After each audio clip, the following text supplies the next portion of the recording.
Dari perkawinan Nabi Ibrahim alaihissalam dan Siti Hajar lahirlah Ismail. Ismail pun tumbuh menjadi anak yang sangat tampan, santun, dan sabar. Anakku, aku melihat alam mimpiku. Aku menyembelihmu. Pikirkan apa pendapatmu. Lalu Ismail menjawab dengan penuh keyakinan.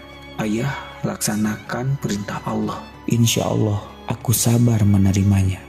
Peristiwa Nabi Ibrahim menyembelih Nabi Ismail menjadi dasar ibadah kurban yang dilakukan pada hari raya Idul Adha.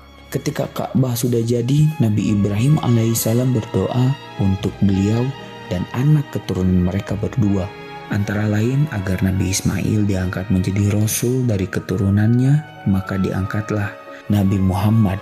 Nabi Muhammad bercerita bahwa sosok Nabi yang paling mirip dengan beliau adalah Nabi Ibrahim alaihissalam. Assalamualaikum warahmatullahi wabarakatuh. Sahabat peradaban yang dirahmati Allah, pada episode sebelumnya kami sudah berbagi kisah Nabi Ibrahim alaihissalam. Seperti yang sudah sahabat ketahui bahwa Nabi Ibrahim alaihissalam diberi hukuman oleh kaumnya, yaitu dibakar hidup-hidup. Akan tetapi Allah memberi mukjizat kepada Nabi Ibrahim alaihissalam, membuat apinya menjadi dingin sehingga Nabi Ibrahim tidak terluka sedikit pun. Di episode kali ini kami akan membahas tentang perjuangan Nabi Ibrahim alaihissalam yang mendambakan buah hati selama berpuluh tahun. Namun karena kecintaan kepada Robnya, sang Nabi Ibrahim alaihissalam harus merelakan putranya berada di tempat terpencil dan gersang. Sebelum dilanjutkan, sahabat dapat membantu dengan klik tombol subscribe dan aktifkan lonceng notifikasi agar mendapatkan informasi terbaru dari media peradaban Islam. Saat itu Mesir dipimpin oleh Raja Zolim yang menyukai wanita-wanita cantik untuk dijadikan selir-selirnya. Tidak peduli wanita itu bersuami ataupun tidak. Dan Raja Mesir pun bermaksud buruk kepada Bunda Sarah yang cantik.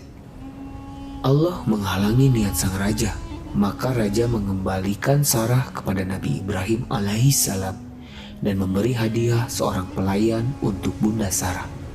Pelayan istana itu seorang kulit hitam santun yang bernama Hajar.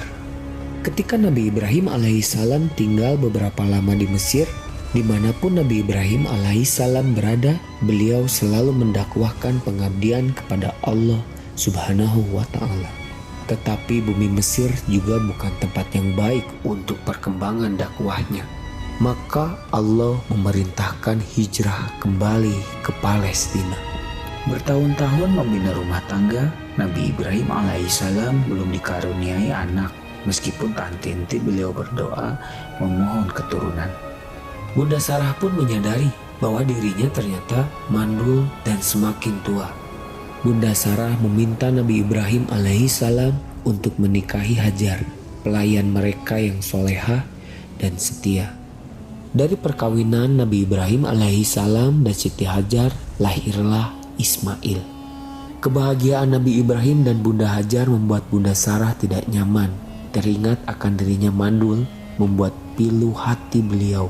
Nabi Ibrahim alaihissalam menyadari dan memahami situasi di sini. Maka Allah memerintahkan beliau menempatkan Ismail dan Bunda Hajar berpisah dengan Bunda Sarah. Suatu hari Nabi Ibrahim alaihissalam meminta Bunda Hajar untuk berkemas-kemas karena mereka akan melakukan perjalanan jauh. Setelah melewati bukit dan padang pasir, akhirnya mereka sampai di suatu tempat yang gersang. Tidak ada pepohonan dan tempat bernaung. Udaranya pun panas, yang ada hanya hamparan pasir dan bukit-bukit berbatu. Nabi Ibrahim turun dari kendaraannya dan pergi meninggalkan keluarganya. Ketika itu Nabi Ibrahim hanya meninggalkan satu karung kurma dan kantung berisi air saja, seperti yang dikisahkan dalam hadis Al-Bukhari nomor 3364 dalam kitab Fathul Bari. Ibunda Hajar yang melihat keanehan ini segera berteriak memanggil Nabi Ibrahim alaihissalam dan berkata, jika ini perintah Allah, maka Ibunda Hajar akan menerimanya. Ibrahim, hendak kemana? Kenapa kau biarkan kami sendirian di sini? Nabi Ibrahim alaihissalam tidak menjawab, hanya menunduk dan terus berjalan. Berkali-kali Bunda Hajar bertanya dengan pertanyaan yang sama, hingga Bunda Hajar dengan keimanan yang kuat mengganti pertanyaannya. Ibrahim, apakah ini perintah Allah? Barulah Nabi Ibrahim alaihissalam menjawab, itu pun hanya dengan satu kata, yaitu iya. Setelah mendengar jawaban itu, Bunda Sarah pun menjawab dengan keimanan yang sangat kuat lagi.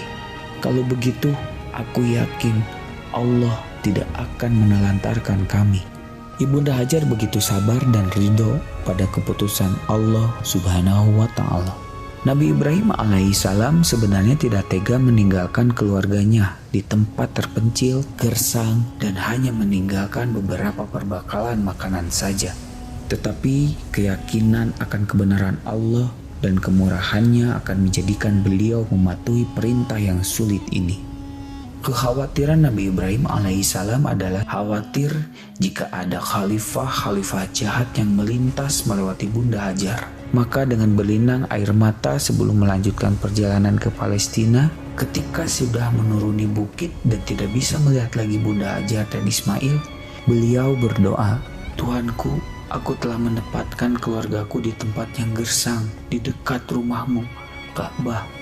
Mudah-mudahan mereka menegakkan sholat, dan jadikanlah hati manusia senang kepada mereka, dan berikanlah mereka rezeki buah-buahan supaya mereka bersyukur. Quran Surat Ibrahim ayat 37. Terlihat dalam ucapan doa Nabi Ibrahim alaihissalam, Nabi Ibrahim alaihissalam sangat berharap yang terpenting adalah kafilah-kafilah baik yang pertama menemui atau datang kepada tempat Bunda Hajar dan Ismail. Terkabulah doa Nabi Ibrahim alaihissalam. Dikeluarkanlah air Zam-Zam atas izin Allah melalui perantara malaikat Jibril, dan didatangilah suku Zurhum yang sangat baik sekali sehingga tidak berlaku jahat apapun, bahkan menjadi melindungi dan tinggal bersama Bunda Hajar dan Ismail. Kurang lebih 10 tahun kemudian sekitar Ka'bah sudah menjadi tempat yang ramai berkat munculnya sumber air Zam-Zam. Banyak orang yang bermukim di sana. Ibunda Hajar dan Nabi Ibrahim alaihissalam sangat dihormati oleh penduduk di sana karena mereka dianggap pemilik sumber air itu. Ismail pun tumbuh menjadi anak yang sangat tampan, santun, dan sabar. Suatu ketika Nabi Ibrahim alaihissalam berkunjung pada keluarganya di Makkah. Setelah beberapa lamanya tinggal di sana, suatu malam beliau bermimpi menyembelih Ismail. Nabi Ibrahim alaihissalam merenungkan makna dari mimpinya. Apakah mimpinya itu wahyu dari Allah atau godaan setan? 2 malam berikutnya mimpi yang sama terulang. Maka pagi harinya setelah bermimpi yang ketiga, beliau yakin ini adalah perintah Allah yang harus dilaksanakan walau itu berat.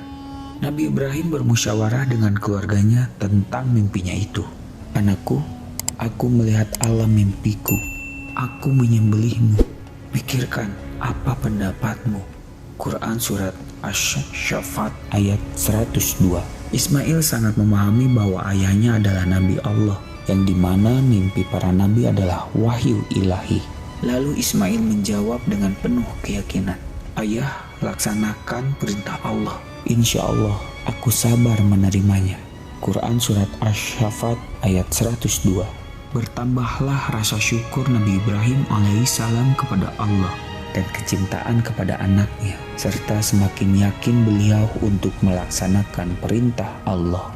Berangkatlah Nabi Ibrahim alaihissalam dan Ismail menuju Mina, tempat penyembelihan. Sepanjang jalan setan menggoda mereka untuk menggugurkan niat pengorbanan Ismail. Nabi Ibrahim alaihissalam mengambil batu kerikil lalu melemparinya pada setan. Beliau tidak bergeming dengan godaan itu. Hatinya dipenuhi keyakinan yang mantap kepada Allah Subhanahu wa Ta'ala. Peristiwa melempar setan dengan batu kerikil tersebut diabadikan dalam rangkaian ibadah haji. Begitu pula dengan Ismail. Sampai di tempat penyembelihan, Nabi Ibrahim alaihissalam membaringkan Ismail, bersiap mengayunkan golok yang tajam ke leher anaknya. Lalu Allah berfirman, Hai Ibrahim, engkau telah menaati perintah aku. Ini adalah perintah yang sulit. Aku memberi balasan kepada orang-orang baik. Quran Surat Asy-Syaffat ayat 104 sampai 105. Maka Allah mengganti Ismail dengan seekor domba yang besar. Itulah yang kemudian disembelih sebagai kurban.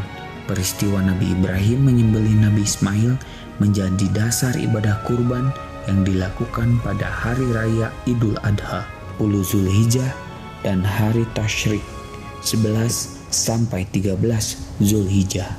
Lalu Allah memerintahkan kepada Nabi Ibrahim alaihissalam dan Ismail agar meninggikan bangunan Ka'bah yang pondasinya sudah ada sebelum Nabi Ibrahim. Beliau dan Nabi Ismail hanya meninggikan temboknya, dan ketika tembok Ka'bah sudah tinggi di atas jangkauan tangannya, maka beliau menjadikan sebuah batu sebagai pijakan kakinya. Pada batu pijakan itu membekas tapak kaki Ibrahim dan dinamakan makam Ibrahim. Ketika Ka'bah sudah jadi, Nabi Ibrahim alaihissalam berdoa untuk beliau dan anak keturunan mereka berdua. Antara lain agar Nabi Ismail diangkat menjadi Rasul dari keturunannya, maka diangkatlah Nabi Muhammad dan ia adalah keturunan Nabi Ismail. Suatu ketika Nabi Ibrahim alaihissalam berada di Palestina bersama ibunda Sarah. Datanglah 3 orang asing yang tidak dikenal olehnya. Nabi Ibrahim alaihissalam meminta ibunda Sarah untuk menjamu tamu-tamu itu. Setelah hidangan siap, Nabi Ibrahim alaihissalam mempersilahkan kepada tamunya untuk memakan apa yang telah dihidangkan. Tetapi para tamu itu sama sekali tidak menyentuhnya. Timbul rasa takut dalam hati Nabi Ibrahim.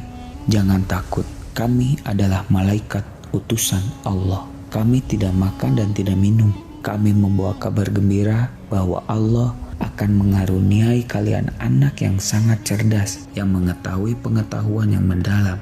Mendengar berita itu, Bunda Sarah memekik kegirangan. Hah? Benarkah? Padahal aku seorang wanita yang mandul. Adakah tugas lain, wahai malaikat? Sebenarnya kami utus untuk memberi hukuman untuk penduduk Syadum karena mereka keterlaluan. Tapi di sana ada Lut dan orang-orang yang beriman. Siksa ini mengenai orang-orang yang durhaka. Lut dan pengikutnya akan selamat, kecuali seorang istri yang jahat, dia turut binasa. Quran Surat Hud ayat 69-72. Nabi Ibrahim alaihissalam dikaruniai keturunan di masa tuanya. Beliau sendiri dikaruniai umur panjang. Dari keturunan Nabi Ismail kelak akan lahir Nabi Muhammad SAW. Sedangkan dari keturunan Nabi Ishak lahirlah Nabi-Nabi Israel. Semua nabi yang ada dalam Al-Quran setelah Nabi Ibrahim alaihissalam adalah keturunan beliau. Maka Nabi Ibrahim alaihissalam disebut bapak para nabi.